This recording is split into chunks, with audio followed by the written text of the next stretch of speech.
হিজাব পরে হাতে তসবিহ নিয়ে ধর্মের কথা বলে তারা আবার মানুষের কাছে মাপ চেয়ে ক্ষমতায় এসেছিল।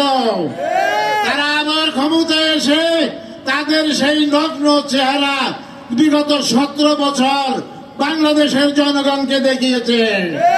তারা আমাদের ভাই বোনদেরকে খুন করেছে, হামলা করেছে, মামলা দিয়েছে, আয়নাঘর করেছে। আমাদের আল্লামা সাঈদীর রায়ের সময় 1-250 এদেশের মুসলিম জনতাকে তারা তাদের পেটুয়া বাহিনী দিয়ে গুলি করে হত্যা করেছে।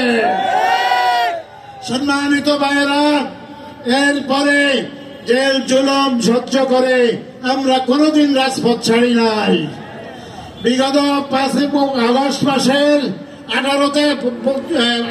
মাসের জুলাই মাসের 1 তারিখ থেকে ছাত্র আন্দোলন শুরু হয়েছিল।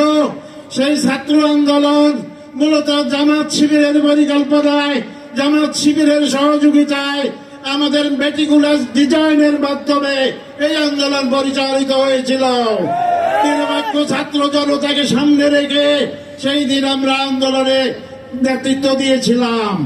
আমরা যাদেরকে ছাত্র আন্দোলনের নেতা মনে করি তাদেরকে তো হারুনের ভাতের হোটেলে নিয়ে যাওয়া হয়েছিল এবং তাদের মধ্য থেকে আপোষকামিতাও দেখা গেছে। কিন্তু আমাদের সালমান সাদেক কায়েমরা, ফরহাদরা,